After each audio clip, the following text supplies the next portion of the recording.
and move forward.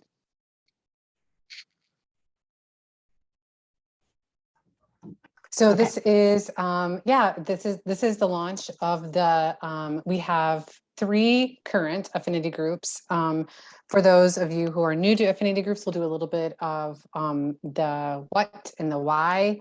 And for some people I see on the call who may have attended other affinity groups, some of it might be not repetitive, but you might be a pro at the end of this after hearing it.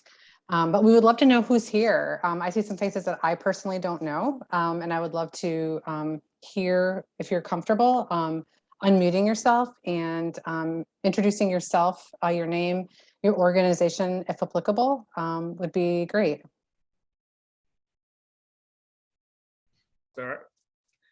Hello, everybody. My name is Marcus Gill.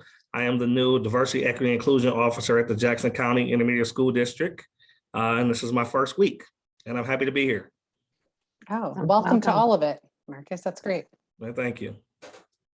So Marcus beat me to the punch here. I was going to introduce Marcus, but I'm Kevin Oxley. I'm the superintendent of the Intermediate School District.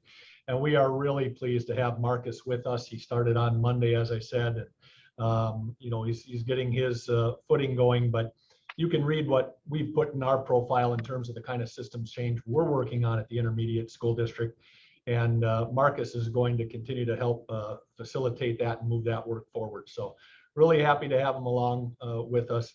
And I'm showing him grace. He's a Lions fan, but you know, he lost gracefully this past weekend, and I appreciate that. So our next icebreaker will be what football team do you align with, apparently. I was going to say, we Lions fans have learned to lose gracefully over the years, so that's nothing new, but we remain steadfast. My name is Amy Cosgrove Bridges, and I'm the supervisor for the case management program through Lifeway CMH. I am very new to all of this. I've been with Lifeways a little over 2 years, but I'm just now getting started in the Jackson Network Collaborative events. So this is my first meeting, very new to me. I hope to learn a lot. I typically will use my video when I can, but my working remote, sometimes my access is a little bit limited, and so it doesn't always work. But thank you for allowing me to be here today. Happy you're with us. This will pop in. I'm Mark Stanley, Southeastern Dispute Resolution Service. I am also a Lions fan and a Spartan guy, but I'm working remotely as well. I've got a torn muscle in my back, so it's been quite a few. It's been a lovely 2 weeks. We're also, just so Ms. Cosgrove knows, we're the contracted independent facilitator for Jackson and Hillsdale County through Lifeways. And we provide, we consult and implement all the mediation services within Jackson, Lenawee, Hillsdale, Monroe, and Calhoun County. Thanks for being here, Mark. Yes, that leaves me. My name is Annette Sobosinski, and I am the executive director at Child Care Network. We are a regional organization that serves now actually a branch starting on October 1, Hillsdale, Genesee County, Livingston, Jackson, Monroe, Lenawee, and Washtenaw. I think that's all. I went out of order, so I can't remember. But I am a Wolverines fan, and so that's my football team. And I am looking forward to the learning from this group. I've been minimally involved in the collaborative network. I've attended some of the quarterly meetings and things like that. So I'm looking forward to being a part of this group and learning more. Great. Thanks for being here. Did we get everyone? It's really exciting for me that we have people that maybe are either new to the network or new to your position, or been in the network but not in a meeting recently. So hopefully by the end of today, all of your questions are answered. We've solved everything, and I jumped. It was a big jump. Yeah, that was a big jump. I did make, I know, I made it. But anyway, I'm glad to see you all here. And then we'll move forward. Hopefully. Okay. So I'm just going to give a little overview of what we mean by affinity groups, and hopefully while we're all here together. So the group is really designed to build capacity, support conversation, and move to action. It's really about action. We've been involved in many groups in our networks for many years where folks get together at the table and they talk about all the problems and then they go back to their job. But this is really looking, and in this case, to make policies and practices more equitable, specifically with an emphasis on those experiencing inequitable outcomes. So this is not designed to come and take nuggets and go back to your work. This is designed for everyone to be involved, bring things that they're working on or would like to work on to this space.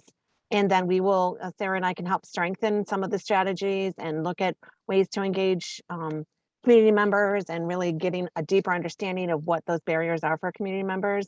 So it's a little bit different. We have been, like I said, in the habit of coming to meetings, taking our nuggets, finding out updates and leaving. And this is really more of about taking action and bringing issues, problems, or ideas within your organizations to this group, fleshing them out with peers to find out what other people are doing, building off of each other, and hopefully taking action on making policies and practices more equitable. So it's focused really on how to partner with community members, especially those with lived experiences, to understand what are those barriers, what are those deeper things.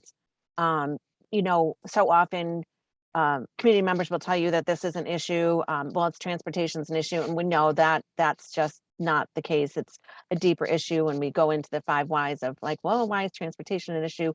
What is really the deeper thing? What are really the true barriers that they're experiencing? And then looking to explore strategies and interventions that involve those that are closest to the problem. Like they know what they need. They need to be part of the design.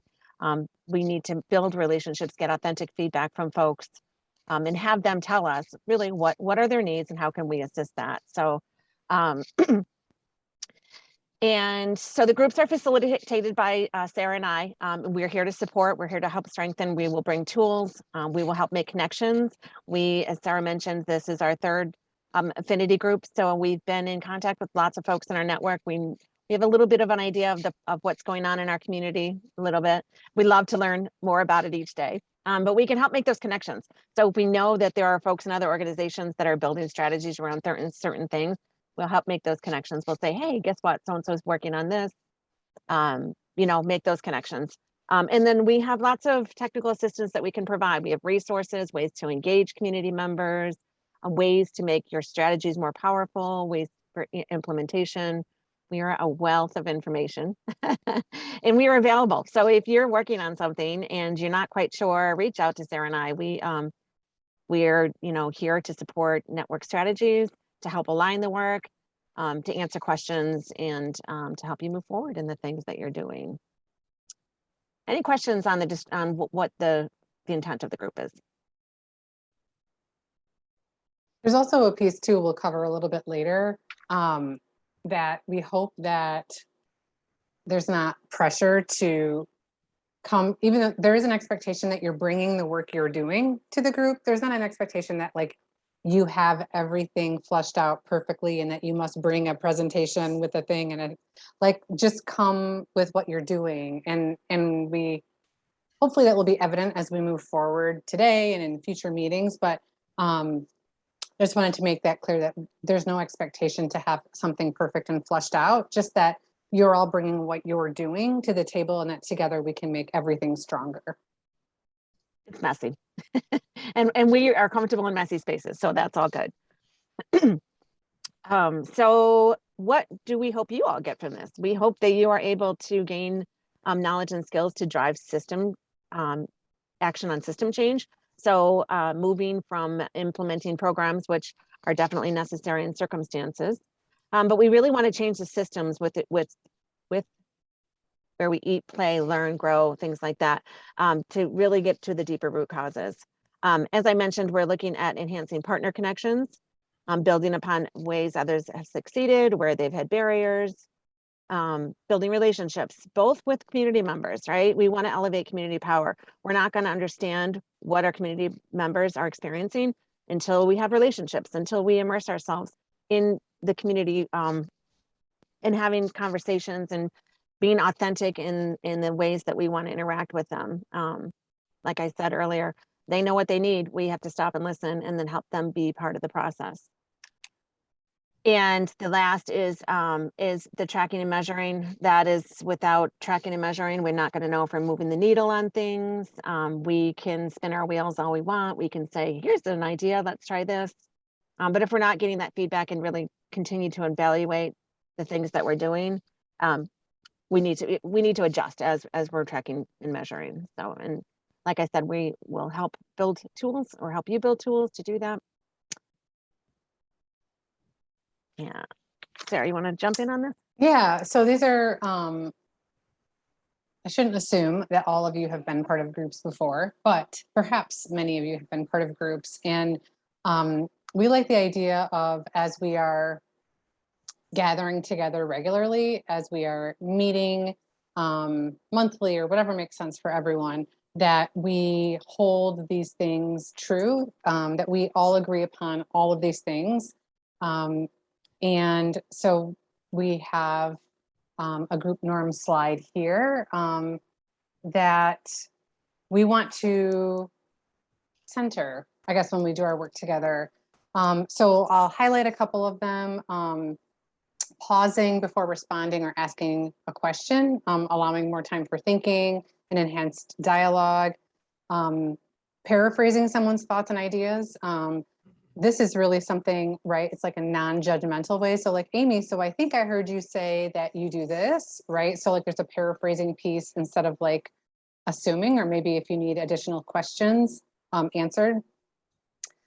Posing questions has two intentions. The first is really like to explore an idea, to specify thinking. Like we really are hoping that you all feel comfortable asking questions and putting ideas on the table about anything, about something that Amy and I might say, or maybe I might say, Marcus, I heard you say that you're doing this intervention, but I'm like kind of wondering, you know, why your community came up with that, or like, do you have data that supports this thing?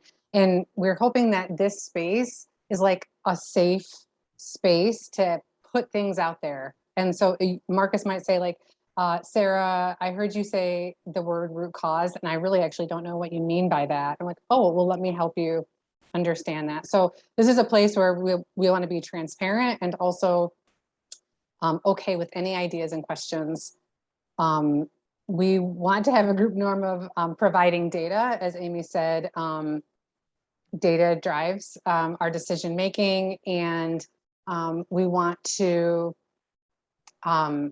center it, really. I mean, we have a lot of conversations around data and equity driven data. So just know that that will be a group norm we talk about. Obviously paying attention to yourself and to others. So stepping out if you need to. And then presuming positive intention, which I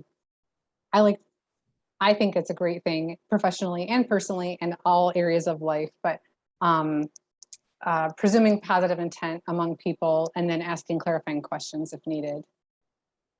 Does anyone have any thoughts or questions on those or anything?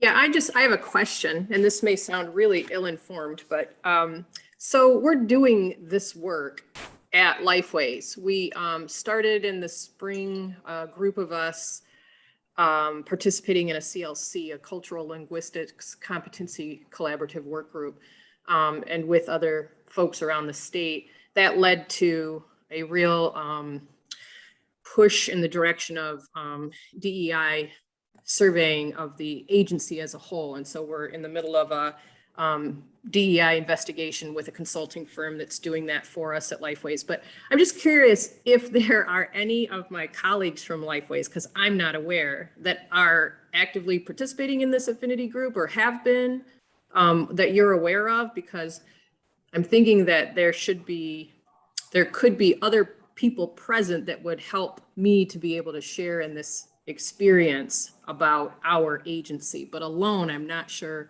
I will be effective solo, I guess is my concern.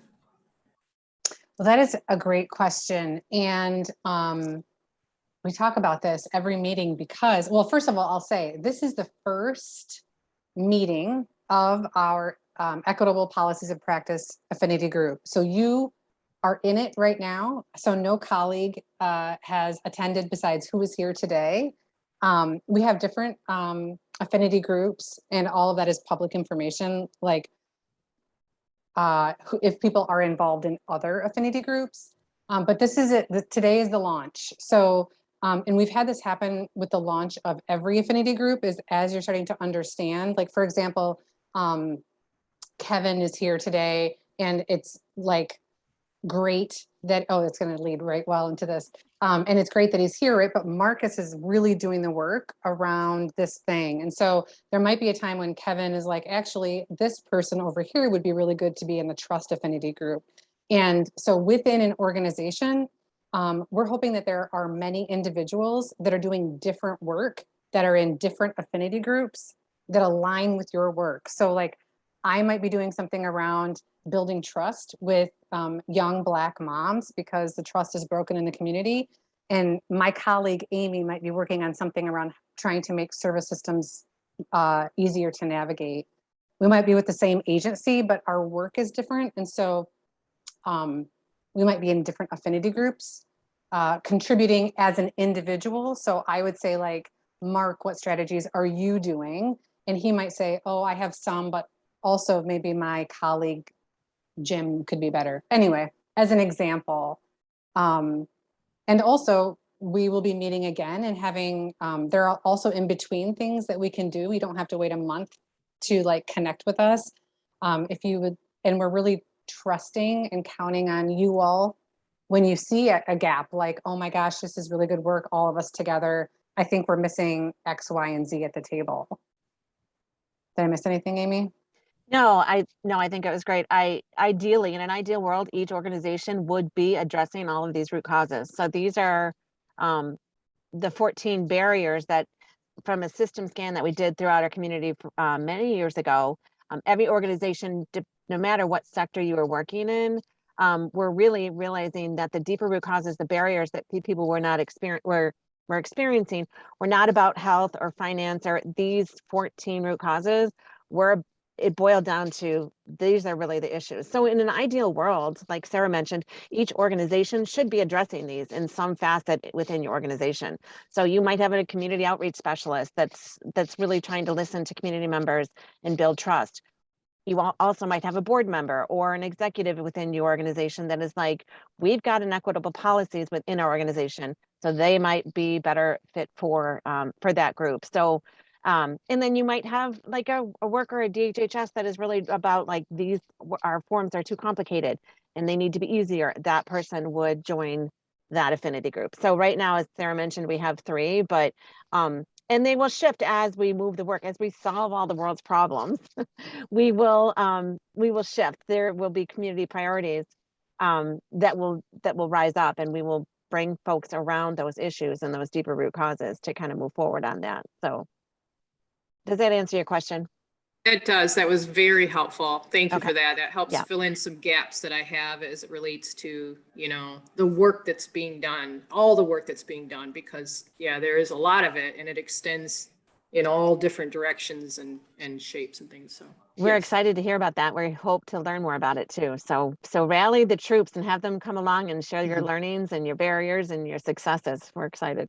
Okay, thank you. Mm-hmm. And as a follow-up, just, we use language sometimes with like partner and member and things. There's no like membership that you have to do to attend one of these meetings. So for example, Amy, if you're thinking of a colleague that actually is, doing work that would be helpful in this affinity group or in another one, in our follow-up email today, we'll make sure to include a link where you can see all the affinity groups and like when we meet.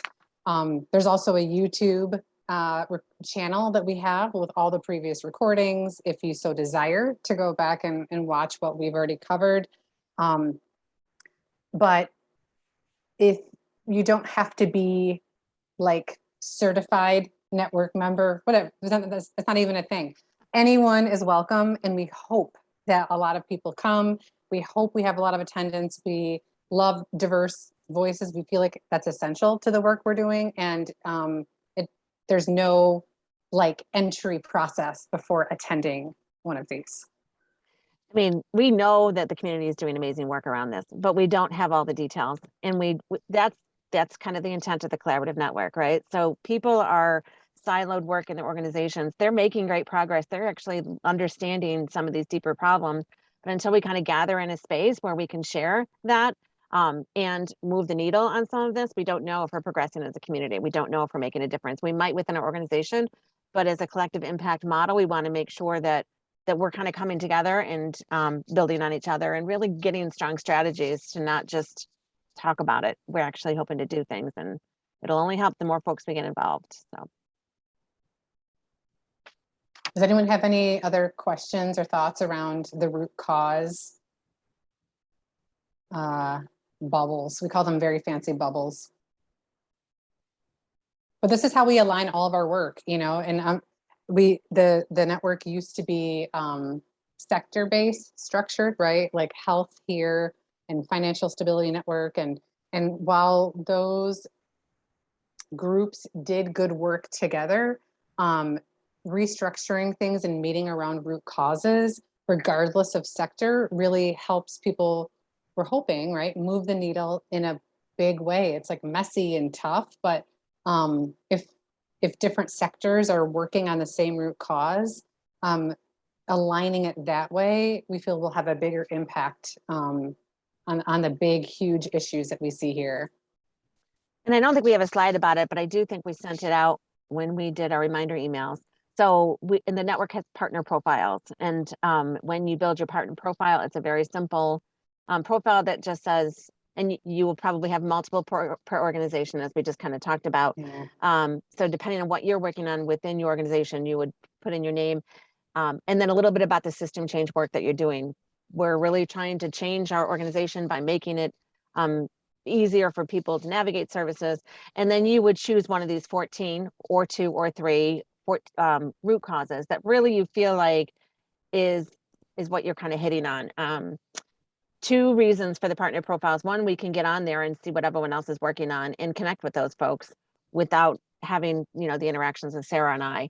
You can get on and be like, oh my goodness, I didn't realize that so-and-so was really connecting with, you know, the Black teen moms within the city to decrease, you know,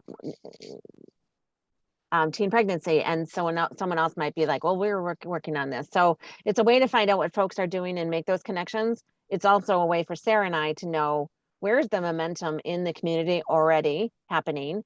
So if we find that 15, you know, partner profiles have chosen this particular root cause, we're going to rally troops around that root cause. We don't randomly pick these affinity groups. We find out where's the momentum going, or where is there a priority in our community that people feel like this needs to happen. So that's how we've been kind of forming these. We're looking to form another group by the end of the year. So we'll kick off our 4th one, and we need your input. We need to know what you're doing in your organization. You can have 10 different people fill out a partner profile on 10 different things that they're working on. But that'll help us know where we're going to kick off for the next affinity group meeting. So please continue to fill those out, share them with your colleagues, with your coworkers, and kind of get those in there. And then we'll be able to say, well, looks like folks really want to come together around this.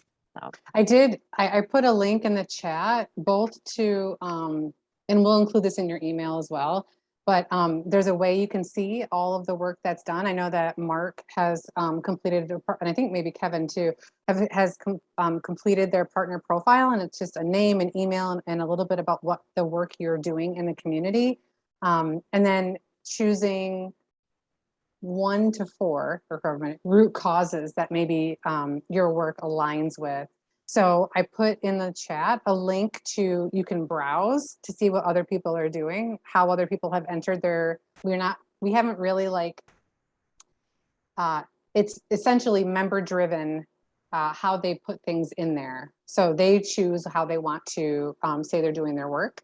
And then I also put a link to enter your own partner profile. I know there are quite a few people on the call, as well as like Amy said, maybe your colleagues that that link takes you right to the add a profile, and it's just your name. So I would put like Sarah Williams, Jackson Collaborative Network. And I'll pretend that I am working in teen pregnancy prevention at the health department to build trust, blah, blah, blah. And then I would pick a root cause. So it really is a quick overview. And we'll include those links later in an email, but just so you have them ready as well. In an ideal world, there's a lot of ideal worlds around here. We do want it to be about system change work. I mean, there are a lot of programs that are very helpful and necessary in our community, but if you can hone in on the work the organization is doing around changing the systems, that is helpful. If not, just type in what you're doing and we'll dig deeper into that as we move forward. But as Sarah said, no gold stars on choosing 14 of these root causes. We all want it, and so much of it overlaps. So if we have an initiative, it is improving trust, and it is making systems easier, and it is evidence-based. And so, but try to narrow it down so that we can really hone in on priorities. Hey, Sarah, just a question. I'm looking in the chat here and I'm not seeing the link. Oh, really? Am I doing something wrong? It just says quickbase.com, but it's not. Oh, did it not copy like the link? Oh, I don't know. I'm just looking. I was wondering for Marcus so he could go through that, but I'm not. stand by. I'm going to find a better way, because we our communications person, like instead of having the super long thing, like they made it short. So I'm going to find a better way to get a link for you. Thanks for bringing. I added a small profile yesterday, a quick blurb, and it was just my name and email. But when I clicked save, it said contact, or the contact information was empty. So just want to let you know that I put that in there. I didn't know if it showed up or not. It did. I appreciate that, Marcus. I think it was because we didn't have you as a contact because you being new, but I did see that put in there. We will publish that. Like Sarah said, it takes a minute, but we will make that public. I think I didn't until you registered. We didn't have you in as a contact, so we will get that all straightened out. We're excited about that. I think that I may have published that earlier today, actually. Okay. And that kind of scares me, the word when you publish anything I write. Let me clarify. Here, so I will put this link here if I can get it. We'll do this as an ulterior to our on the fly. Let's see. So this link here is to our website, and on this web page, our partner resources, you should be able to see, like, I think it's under systems change. You should be able to see the public facing, and actually I think Marcus's will probably be first because it's by like most recent published. And then there's also a link for add partner profile. And then you could, this is also because of the nature of it, like say for example, in a month, Marcus is like, oh, actually, I'm doing a different thing now. We would just ask, there's not really an update. It's more like you would just enter a new one, and like we could like move your old one out. If that gets too messy in the future, we might like edit that process. But for now, it's just if you have an update or an edit, or if you're like, actually I took a new job and I have different things, we would just ask that you enter a new one, and then we can delete your old one. Okay, before we move forward, does anyone have questions around these root causes, around why we're starting certain affinity groups when we are? Any questions on our lovely bubbles? Okay, we'll move forward. And then after this, we are going to stop talking and you guys are going to start talking, hopefully. So I know we've been kind of throwing a lot at you, but it gives you a little bit of kind of how we came to be and where we're at. This is just an overview of the action planning process. This is one of many models that you can use when you're looking at issues within our community. Engagement is at the core of everything that we do. Engagement, equity, and continuous learning are our values. But this really is about kind of getting a problem statement, right? And it might be something very large, like, I don't know, it could be folks aren't using our services, or people don't trust our organization in the community.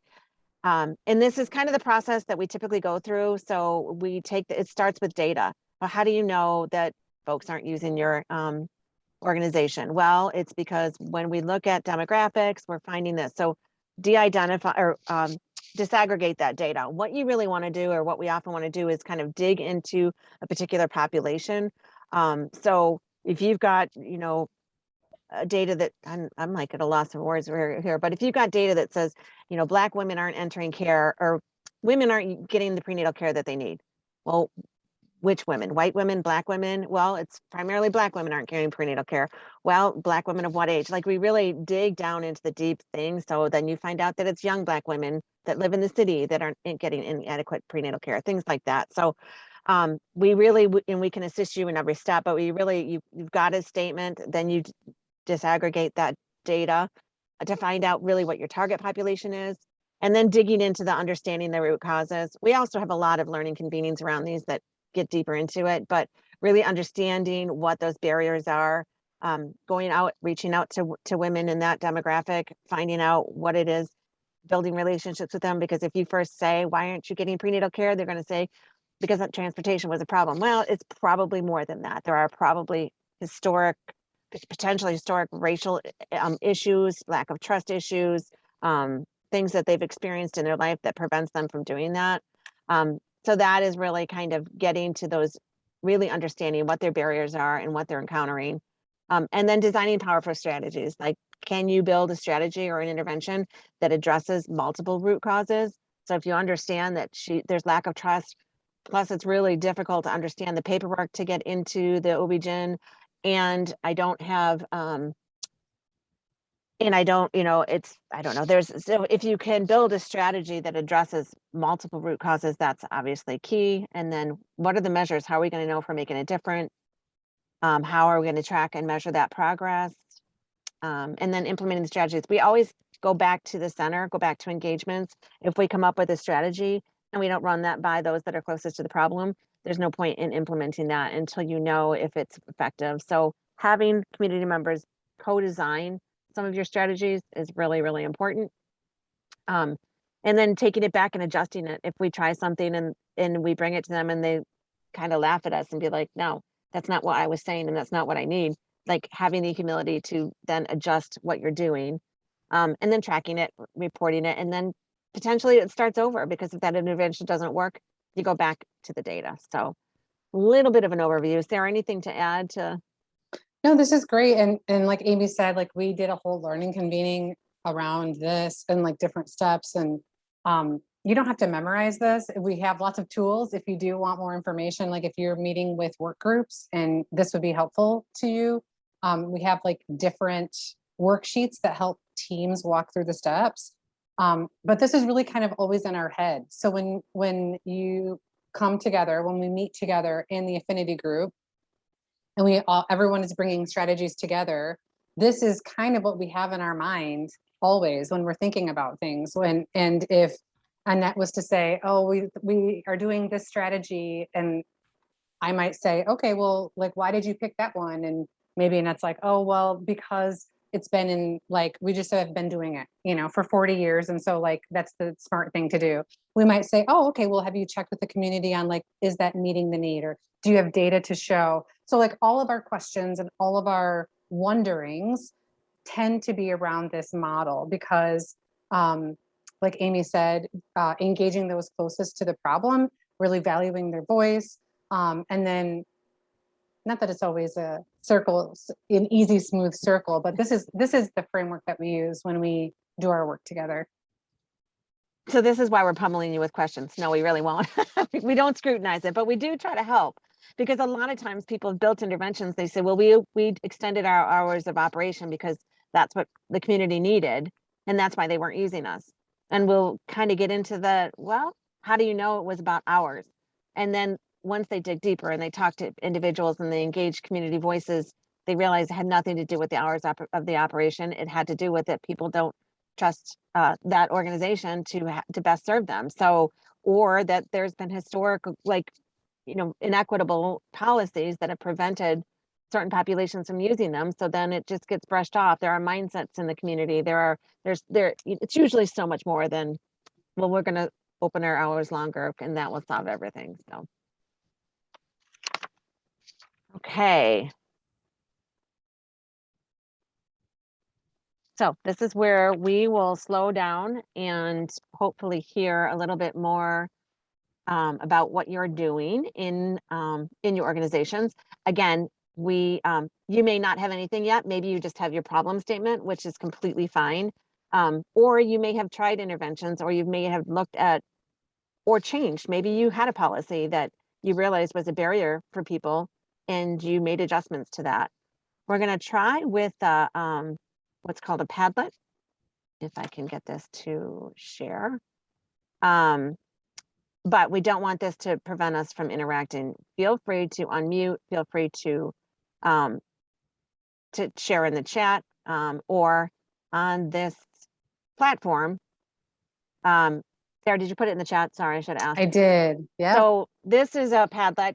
If you copy and paste from the chat into open in a separate browser, it will allow you to enter in questions, thoughts, problem statements, strategies you are working on, or that you want to work on. So if you hit the plus sign down in the bottom corner, not on my screen, but in a separate browser. It's so confusing. I know every time. it is sometimes very confusing. But if you click that pink plus button, it's like a little post-it. You can say, we looked at our policy. We realized that youth were not able to enter our building without an adult, and we changed that policy, and now we're serving youth at great rates. If that's, if you've got things, feel free to share them. We love to hear voices and faces, and this is a small enough group that we can do that. Awesome. So can I ask a question? Yes. So we're working on this, like looking at our policies and practices and making them more equitable, but not just as it relates to like our outward facing work, but also internally too. So like an example right now is we're working on trying to make our policy about holidays, paid holidays for staff, more inclusive. So it's not solely like holidays that are celebrated by Christians that people can take off. So is that, or Absolutely. is this mainly focused on like outward facing? No, I think it's focused on both. Obviously, the groups are trying to reach those that are experiencing the most inequities in our community, but that is often reflected in employees and what they're able to do and the self-care that they're able to take. We talked about this before. We talked about folks that have gone to an organization that has a caseworker, and the caseworker has been rude or dismissive or didn't take the time to help them navigate through something. That might be about a policy or practice for the caseworker because they're carrying 62 cases and they're not able to give the time and attention to their caseload. So that, I think, internal practices and policies, even within your staff, is important. There's nothing that won't happen to your staff that doesn't reflect on the community. So yeah. I'm sorry, I must be technology challenged here. I'm clicking on the big pink plus, and am I supposed to be able to go someplace and type something in? If you copy, Sarah put it in the chat. So if you copy the link in the chat, it'll open it up in a separate browser. Sorry. No, don't apologize. And also feel free to not use that at all. It is difficult to try to write these powerful things and these important things on a Post-it. So we just give it as an opportunity for folks to share. Some folks don't like to come off mute or are not quite sure. This is just a way for people to kind of put thoughts out there without feeling like they're going to stumble over their words or and again, we don't expect anything to be fleshed out, but so you can throw this out the window and just unmute too. There are also pieces, we talked about this too, right? Because when you think about like equitable policies and practices, it feels like it runs the gamut on like what that even is defined. Like Annette brought up a great example of like an internal thing.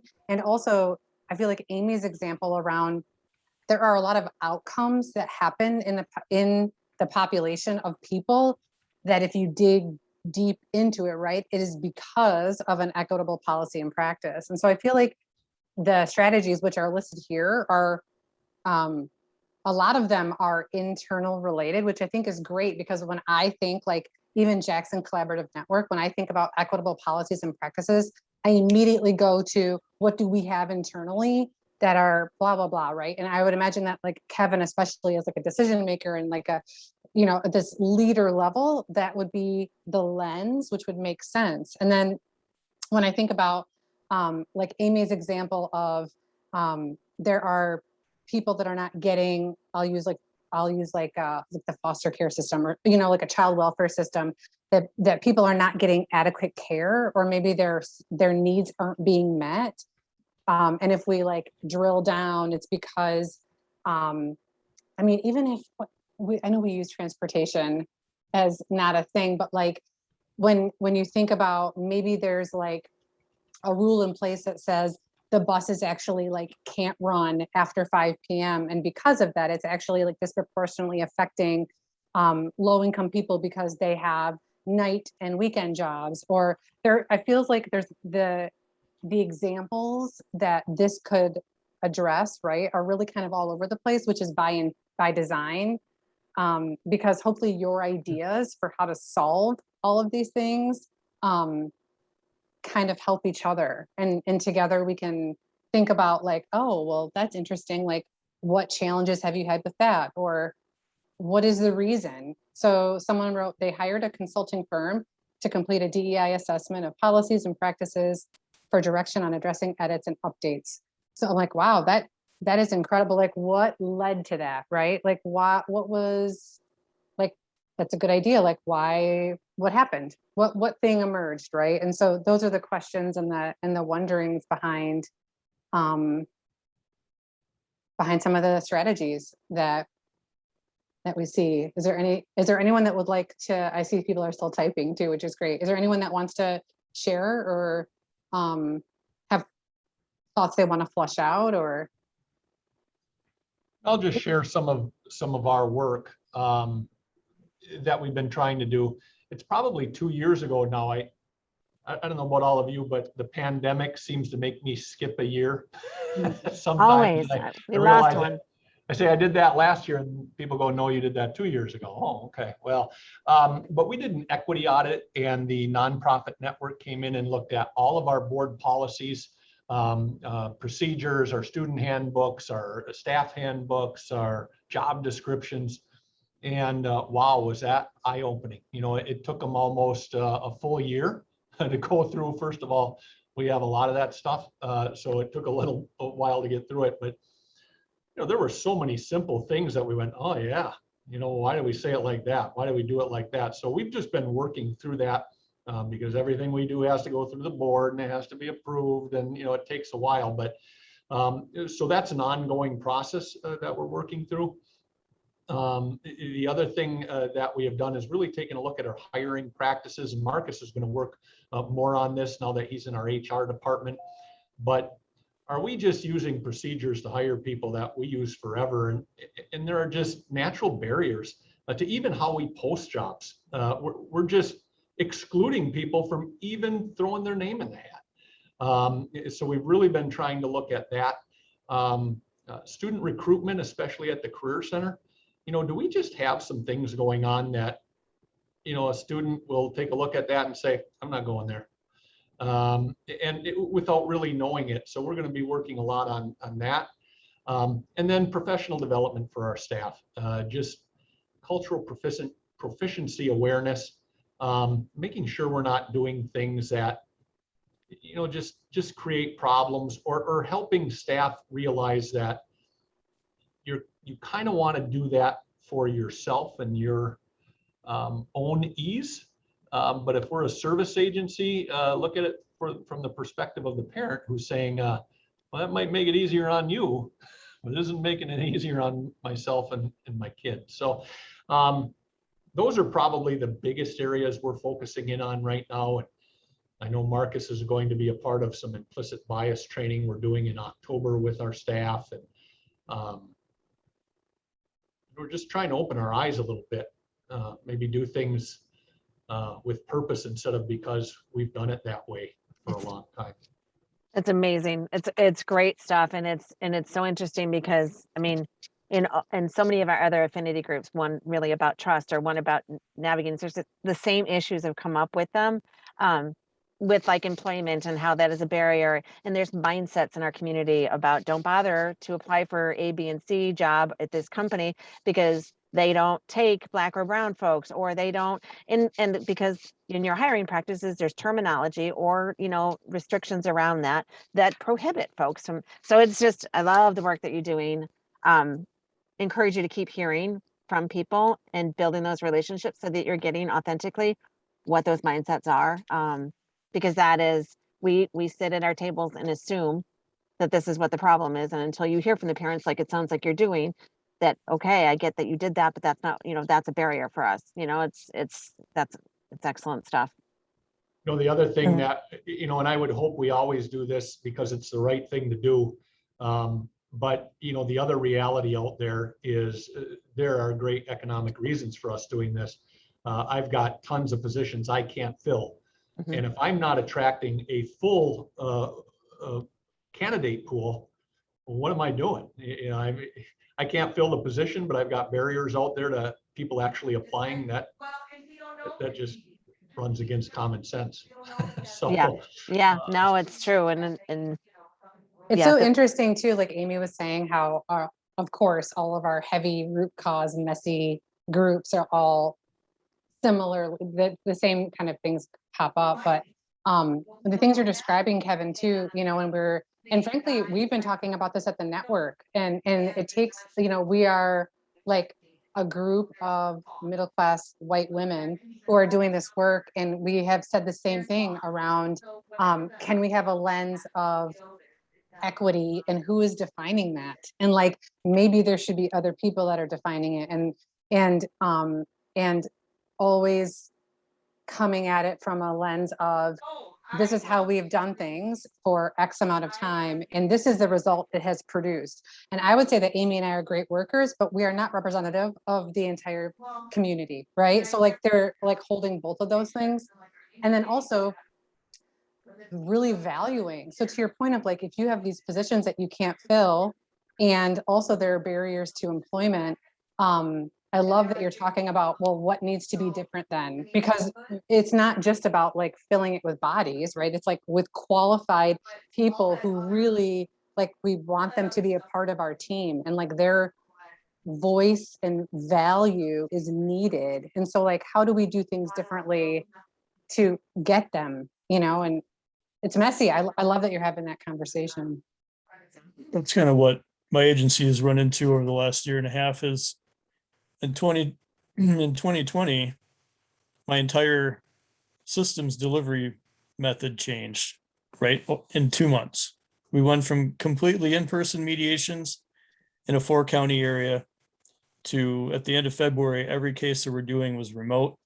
And by the end of that year, we're doing 5 times as many cases as we did in 2019 in 6 months, right? So I had 100% board turnover, 100% volunteer turnover, because a lot of our in-person mediators didn't want to mediate remotely. They were scared of the online platform and learning a new system.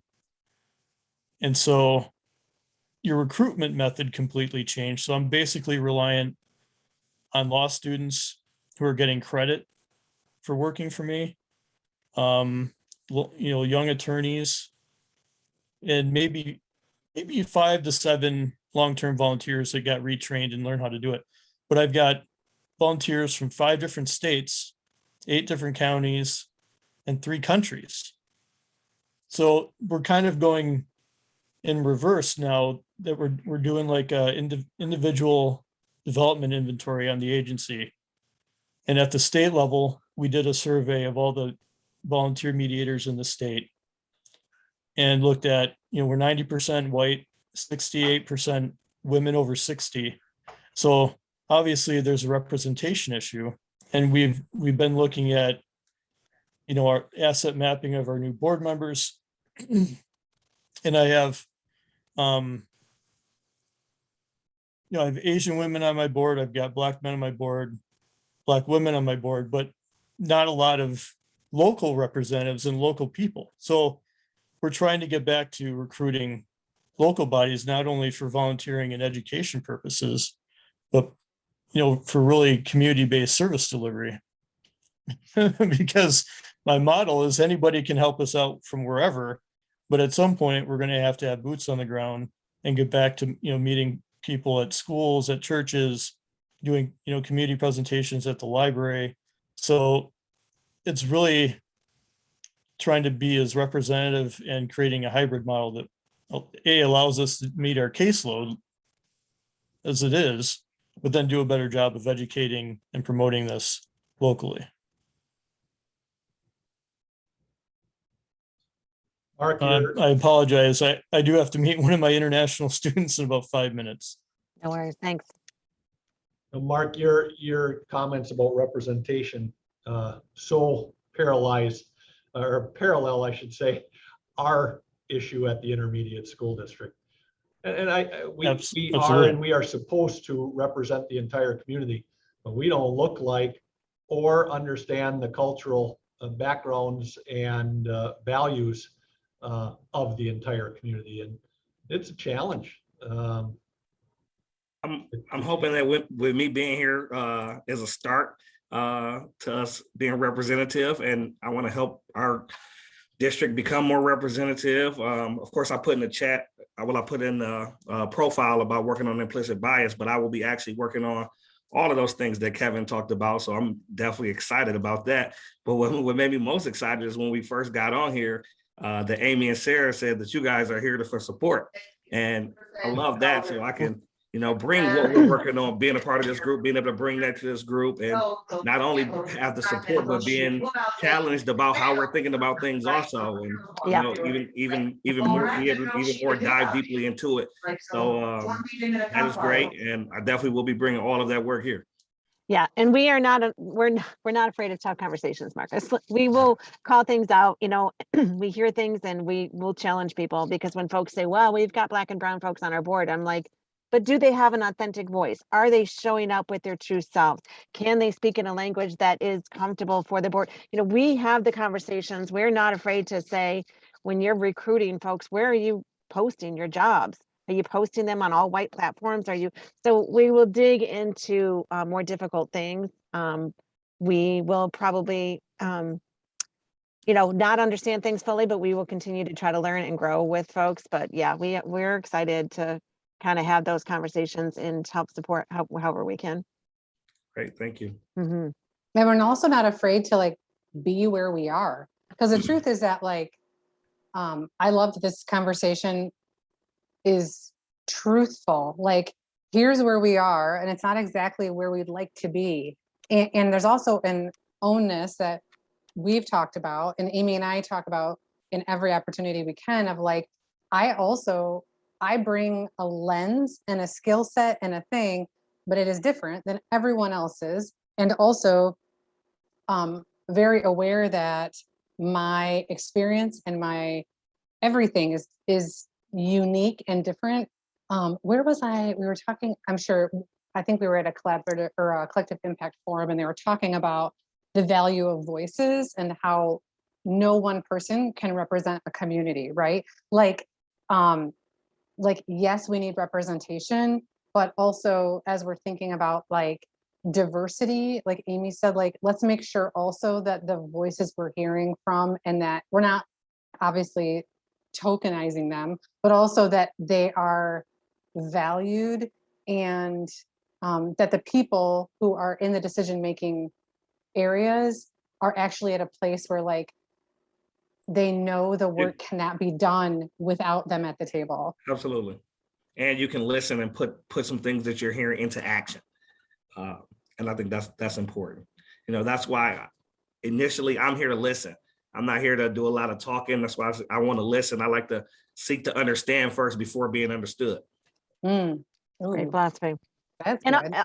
all this work, and I appreciate that you're all on here, because being on here means you're humble enough to acknowledge that we're probably not doing it right, and that our systems were built upon years and years of disadvantaging especially Black and brown folks in our community, and that we've got to stop and we've got to do assessments. So kudos to all who are even starting this work, or acknowledging that we're probably not doing it right to begin with. So Yeah, I just wanted to chime in and say, first and foremost, I'm totally on board, and I'm really excited that somehow I ended up here today in this conversation, because we are really doing this simultaneously at Lifeways. And because I'm not a Jackson resident, I'm not from the community. I'm actually retired from education from a whole different community. And it's so new to me. It's personal for me because I'm going to learn so much about the Jackson community, which is really important in my role as a supervisor for a community-based program where we provide services to folks.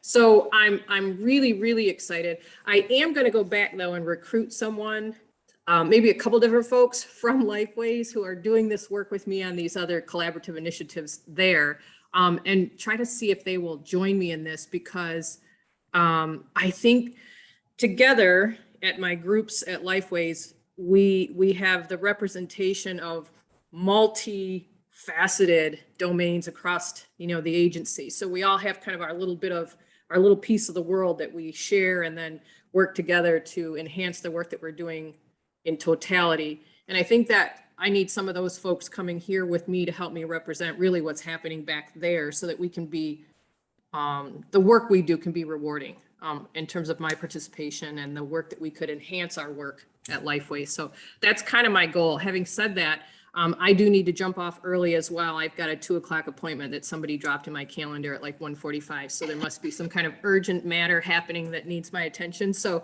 but I do want to say I will complete my profile. I did try initially to complete that and I ran into some technical issues, so I didn't get it done, but I will work on that.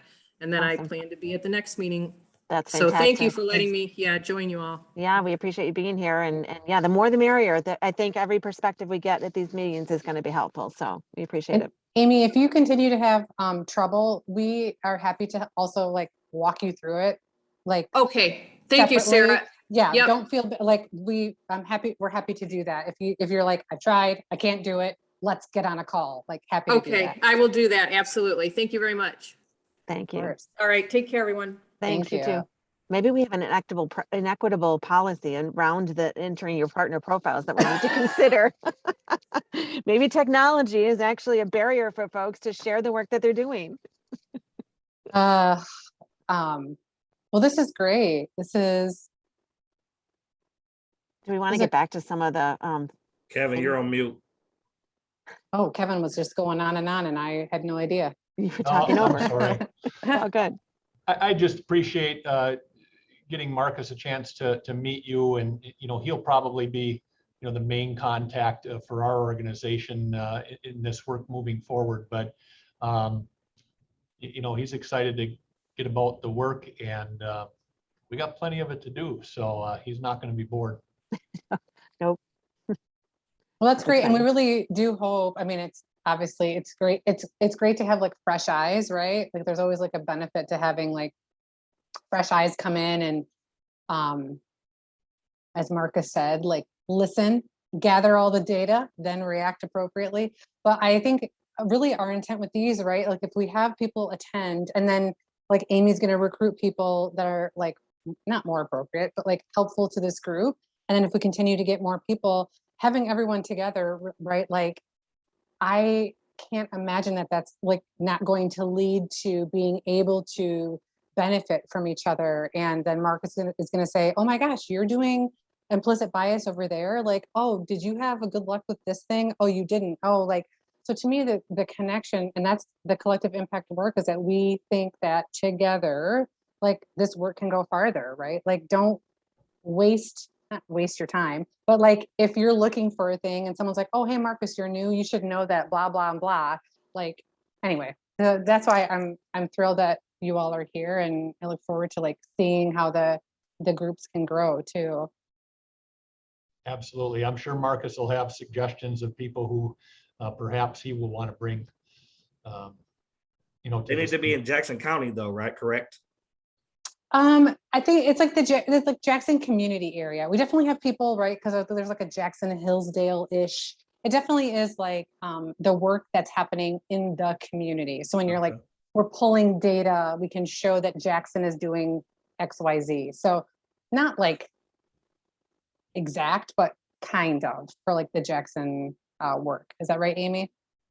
Yeah, I mean, we don't really put restrictions on who can or cannot participate, but if it's reflective of our community, then it's helpful, but Mhm. we're not kicking anyone out. I mean, all perspectives are important. Okay, is there anything else on here that folks wanted to jump into or kind of review, or anything that anyone typed in that we didn't get to? Marcus, are you one of the people that has to leave at 2 o'clock, or are you not? I am not. Okay, I'm just making sure that, like, how fast do we have to move through 2 minutes? Oh, really? Past time. I'm Never gonna mind, have- sorry. I am going to have to step off, but mission accomplished for me. I wanted Marcus to connect with both of you Awesome. and with this affinity group. And, he had a chance to come to the council meeting on whatever day we had a council meeting this week.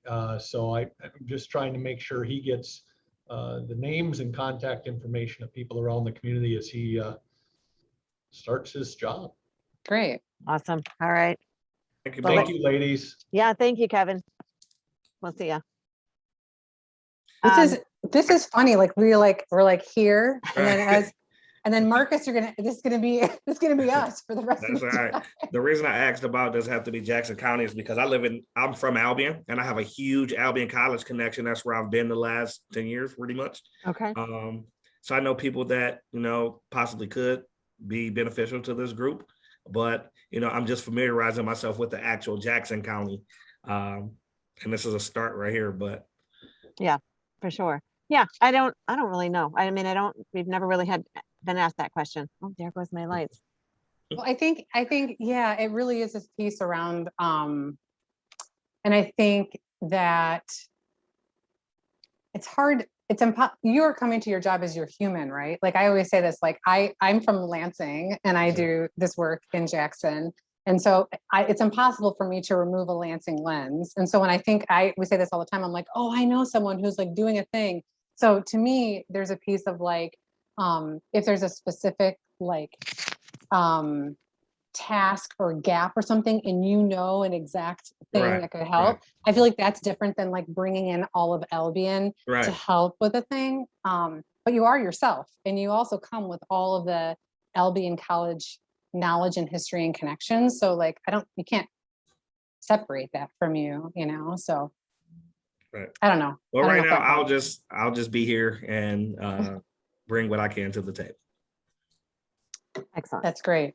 And then we'll just go through the rest of our slides. And if we end early, we end early. We can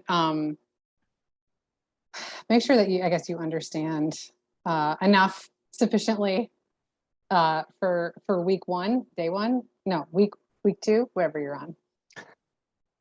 Well, maybe this is week one here for me. I'm finishing up week one. I started Monday. Wow. Are you feeling overwhelmed? No, not really. I mean, Okay.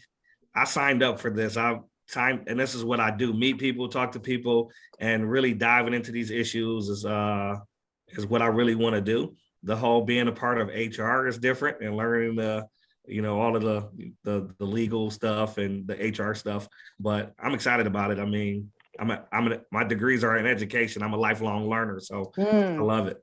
That's awesome. Fantastic. Good for you. It's probably beneficial to have someone like you in HR, really. Hopefully. We'll find out, right? Right. Stay tuned. So if we move through, what are our next slides, Amy? This is some of the similar, like similar to the action planning process around like, if you're stuck in a place, like, what is the problem? What do you want to learn about it? Who should you make sure is there? What is the best way to collect data? And this is really for a lot of the, like, how do you know, like for a lot of the people that are doing work in the community. I mean, we could use our example of like, how do you know it's a problem that you have, right? Like our data shows that our employees are 80%, 90% white women, and they are not representative of our community. And so how do we figure out what to do about that? And like, maybe it's not just us at the table as we like come up with a solution. And so, and just thinking about like how do you know, and then working on, we do a lot of this really with our people that are doing like different work in the community, the targeted problem, what do we need to focus on? What is the problem without assuming things, which is tough, like really using data. So yeah, I would say for even in a collaborative network, right? Like what is in place that has resulted in the hiring practices? Obviously, there's something that is systemic that continues if we're having the same outcome over and over. So how will things look different if we are successful? How do we know that we will be successful? Will our workforce start to look diverse? Do our activities, are they more equitable? What are we putting in place to show that we will be successful at the end? Yeah, and I think at this step, and Sarah talked about not making assumptions. This is one of the key things. You want to state your problem on a population level. So rather than making assumptions about there are not enough Black and brown folks that are educational providers in our community. You don't really want to say that, like, that's an assumption, right? You would rather backpedal it a little bit to say that the educational providers in our organization do not reflect the community. So like keep it very generalized without saying we don't have enough Black and brown folks that are teachers. Backpedal a little bit and then say it doesn't reflect our community, because that really will then allow you to explore different reasons. If we make assumptions when we put our problem out there, we're not allowing ourselves to go down different paths that might actually lead to better or stronger answers. So I think that's important. Marcus, I'll also let you know we will share the slide deck with you after. Oh, okay. You'll So get you see me taking pictures of the Okay. slides. No, I No, just want to I'm pose. actually I just want to thrilled. pose next time. No, I'm thrilled about it. I think it's fantastic because that means I do that too. I'm in I don't like to miss conferences any- and I'll be I don't like, like to miss anything. yeah, No, yeah. that's fantastic. We will share them with you too. Okay, perfect. Okay. And then so we talked about a little bit the steps that you would go through. This is what we call our clover leaf. I don't know why we call it that. A lot of this is from Able Change, which is kind of really about system scanning, understanding root problems, things like that. But this is really making sure that when you have an issue, so our teaching staff is not reflective of our community, that goes in the center. And then you kind of move around all of these different ideas to say, are there mindsets about that? Do people think we actually have more Black and brown teachers than we do? Or do people think that the ISD is not a place that is welcoming of diverse teachers? Or you really kind of dig into the mindset questions. And then you move through, like, are there power dynamics in place? Kevin talked a lot about there are, power dynamics where everything has to go to the board in order to change your policies or practices, or there might be folks in our community at a political level that hold the power in changing the way we do hiring practices, things like that. Moving into like resources, like are there financial restrictions toward us diversifying our teachers, things like that. I've got my faces covering the last one, the regulations that, oops, I didn't hit that. Are there regulations, are there policies and rules that don't allow us to do that? And some of these are changeable and some of them are very difficult to change, but are you designing your job descriptions that really are inclusive? Is the language that you're using, are the prerequisites or certifications prohibiting certain groups of folks from applying? Components, you're looking at are there other things that support this? Are all staff supported in the same way within the things that they have, where they're located? I don't know if there's any on components, but and then the connections. So are there connections between organizations that contribute this?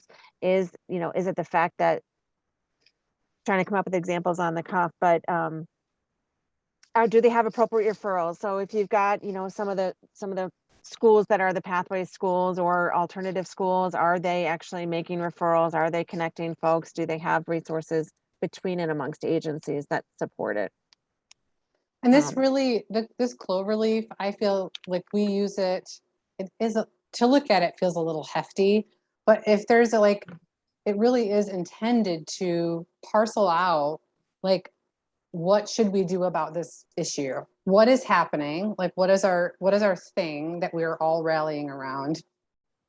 And then, like, what are the things that are contributing to the problem and what can be changed, right? Because the thing that we will come after this is strategies. Because if it's true that there is mindset, which is probably the hardest thing to change, right? What local beliefs, values, and attitudes are contributing to the issue? To me, then don't make a policy change if it's a mindset issue, or if it's actually that we actually have low funding, we don't have enough money to make this thing work.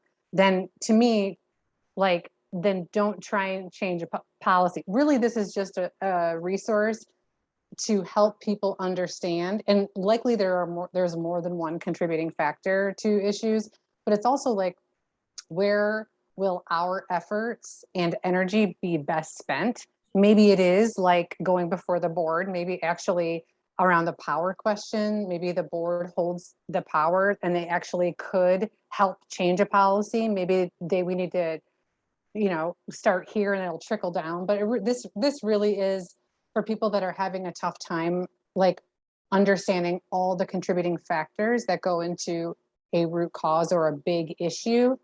And then how can my effort, maybe actually I just need to reach out to, the local mental health provider, and it's a connection issue. And with that, we can really help move things along. And so it really is kind of like a brainstorming sheet a little bit as well. Yeah, and it's that assumption piece that, when we're kind of going through it and they say, well, they don't value Black and brown, teachers and everything. Well, if you keep asking questions and digging deeper, it's like, well, it's because they can't bring their kids because there's lack of childcare, because it gets deep, but this will help you kind of move through that ladder of questions. Okay. And then so once you've looked at what more do we need to know, like this moves into like getting that feedback about what perspectives you want to engage. Sarah, do you want to run through that? Yeah. So this is really, as we talk about who is, get to my slides. Yeah, who is closest to the problem? Who is most affected for this? And this is again from Able Change as well. And if you, again, Marcus, like we're happy to share any tools with you. I know you're in week 1. We have lots of Able Change stuff, which is where the Clover Leaf was from as well. Okay. But it's just, a framework that helps kind of dive deep into the root causes of things. But making sure that when you're trying to develop strategies, like who you're talking to, and making sure that you're getting all perspectives, because right, so many people are making decisions based on who is at the table, or like, well, my neighbor said this one thing, so we should be good to make this decision, right? So just making sure that considering all of these voices and getting all input before to understand the problem, right? So people experiencing the problem, people providing services, people that are supporting, like stakeholders, maybe faith-based organizations, and then decision makers, either local officials or leaders or funders, and knowing that all of those people will have very different perspectives, and then gathering that data, and then how to move forward from there. It seems like there's a lot on these screens, and there are, because if you're changing the system, if you're not just throwing out random strategies, if you're actually going to change the system, you've got to do the deep work. It is hard. You can't just say to moms who can't get care, what's your experience, and then build a strategy around that, because you need the provider's experience, the receptionist experience, the girls, the young moms that are, not accessing care. They're the true. You need the whole iceberg and not just the tip. Yeah, that's it. That's exactly it. So this kind of helps make sure that it's like you're really understanding before we throw out solutions. Let's really hear the real story. And we always go back to, it's not just questionnaires, it's that relationship piece. Because if I ask a young Black mom, and especially me, older white woman, older-ish, if I reach out and say, how come you weren't able to get prenatal care? If I don't have trust or relationship with that girl, she's not going to tell me what the story is. Right. She's going to tell me, oh, transportation was an issue. She's not going to say, well, my white doctor treated me rude because he doesn't understand the things I'm experiencing. I'm not going to get that. So it's really also when you're digging into these things, making sure you're having the right people ask the right questions in the right way that have a trusted relationship. I mean, that's so hard. We could go on all day about trust and relationships if you'd like. I We mean, could be here. is that what life is about? It That's what it's is. about, right? That is Trust the and key. relationships. Yeah. That's how you get people to communicate and open up 100%. and really tell 100%. you what they're thinking. That's Yeah. right.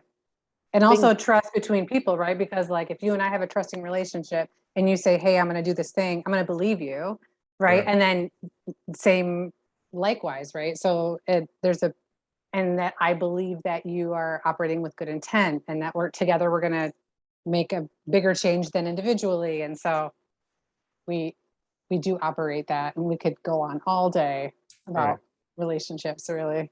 But we won't, because I know he's got better things to do. That's true.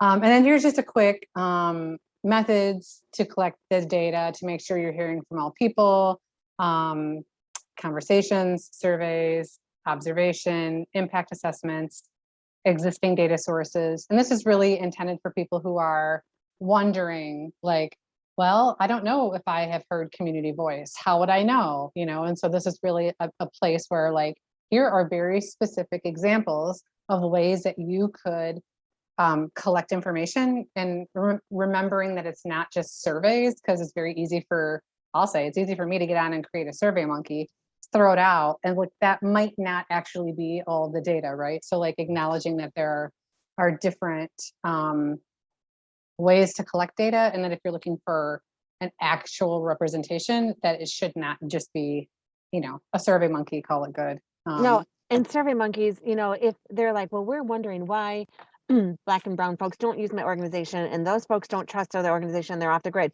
Do you think we're getting your survey monkey? No. So you're not getting their voices in any way, shape, or form. Like, show up down in the community, go to the south side, and interact with individuals. Like, it's just, people have said, well, I reached out, I did a survey. Well, if you're reaching out to folks in our community that don't have computers or have financial strain, they're not on computers filling out surveys. So anyway, sorry. Okay, good on this one. Yeah, we can move forward. So this actually was a repeat of the one we just kind of talked about. Yeah, I'm not sure. I would be curious to hear, since it's just us, Marcus, what was your previous role in Albion at the college?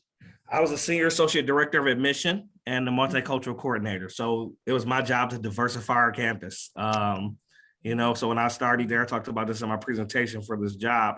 When I started there 21 years ago, Albion College was 98% white. The students, right? Is that what you mean? Oh, no, everything. Everything. Students, okay. Yeah, the college, not the town. The town was pretty diverse, but the college was 98% white. And over the course of the years, when I came back 7 years ago, we had a president that was committed to diversity efforts. And our incoming freshman class every year was about 10%, 10 to 12% underrepresented. And my first year was 22%. My second year was 33%. And every other year after that was over 45%. And now the college is over 45% underrepresented. Oh, wow. That's amazing. So then I just didn't want to say, hey, okay, we're recruiting these students here, but now what resources do we have to support them and make sure that they're not becoming freshmen, but graduating and becoming alumni? So start focusing efforts on retention as well. So that's the work and that's how I fell in love with the diversity, equity, inclusion work. So that's what I've been doing the last 7 years. Very cool. That's amazing. That's great. Now you got to get into the workforce and break down all policies and barriers that are not allowing these folks to get into the workforce in a way that's equitable. Let's break them down. Let's break them down, man. That's a good lens though too, right? Because you went from secondary like at a college, and now you moved to the ISD, which is like, so you're like, all right, let's get them before they get to the college, Right, and that's not. It's like you say, it's the community as well. Mm-hmm. It's making people. I'm in the business of helping people improve their lives, and that's what we want to do. Awesome. That's great. Well, I think, do you want to move past this? Yeah, let's wrap it. Yeah, so like this is just you'll get an email that has all of the things we talked about today. It will have we meet. So we are trying to meet like the same time each month. So this is what, like the third Thursday? I don't know. Don't quote me. Oh no, we're recorded. Oh no, that could be wrong. But we have set meetings anyway, is what I'm trying to say. It's the fourth Thursday. The fourth Thursday of every month. So the next one is October 28th. And then, oh yeah, so we'll run into a couple holidays in November and December. So we'll probably push it up a little bit. But we want you to mark your calendars. We want everyone to come back and then, you know, invite more people. You'll be getting a lot of resources from us. And also maybe in your work, as you're meeting people, you'll also run into people that are doing work that we talked about like earlier around trust, or maybe work around different things. And we would love it if you want to like refer people on to us, or like, you're like, actually, I wouldn't be a good fit for the trust group, but I know someone that would be. Or anyway, we'll send you lots of things. And then, so the next meeting, and then if you want to flip, Amy, yeah, these are our upcoming events. So we also have a Coffee Connections offering where Amy and I hang out. Someday it might be in a real coffee shop, but it's supposed to be in an informal time that is not recorded, and you can come bring any question, or you can chat with us, but really is supposed to be an informal way to talk about either the work you're doing, or maybe if you're like, actually, I attended this event and I really got stuck on this part. I don't know what it means. No rules in the Coffee Connections, except it is before 5. So we will be drinking only coffee. And then our other affinity groups that we mentioned before and the different times they meet. So you'll get links to all of those as well. Oh, and then we also are hosting, we have a yearly network advance. Amy, do you want to talk about that? Yeah, so the last few years we've gotten together as a Jackson Collaborative Network. So everyone is welcome to attend. They've been full day events. I think we may do a half day event this year, but it brings folks together in a room, and we talk about the collective impact model and what it means to work together collaboratively. And then we also share some community health assessment data. Actually, community assessment data used to be community health, but we've integrated a lot of different things into it. So we are wrapping up on our, we did a full year of phone interviews, empathetic, like one-on-one empathic, but one-on-one interviews with folks and community members, and gathered all kinds of community data that lets us know, how we're doing in our health and well-being of our community. So much of that data will come to this network advance, but it's a way to get together learn a little bit more about the organization. This survey is to ask, what is it you want to know? What is beneficial to you? What date works? Do you want virtual? Do you want in person? Kind of just, we want to provide what the network needs. So this is a quick survey that just says you can answer as much or as little, but it'll help us get feedback on what you're looking for, what would be beneficial for one of these type of things. We called it the first year the network retreat, because so often you hear about that. We don't want to go backwards. We want to go forward. So that's it. So now we're into the network advance. Yeah, Absolutely. I appreciate that. Yeah. So feel free. We'll include that in the follow-up email as well. So jump on there and say, this is really what I'd benefit from, or things that you want to hear. Well, thank you very much. Yes, I appreciate you being here, Marcus. It's been a pleasure meeting you and getting to know a little bit more about you. Perfect. And you guys will send me this so I can, dig a little deeper into it, and I have your contact information. Yes, absolutely. Please reach out. We love conversations. We love individual everything. We're people, and we like to hear about the work, and we are accessible if you need us. Well, I appreciate it. One of my biggest thing is I say building allies. It's not just my job to do this work, it's everybody's job. That's what I told them all at the ISD. And we want to build teams to do it. That's right. That's it. That's right. Awesome. Well, glad to meet you. Glad to have you on board with all this. It's exciting. Well, thank you. Thank you. All right. Thanks, Marcus. Take care. Yeah. You too.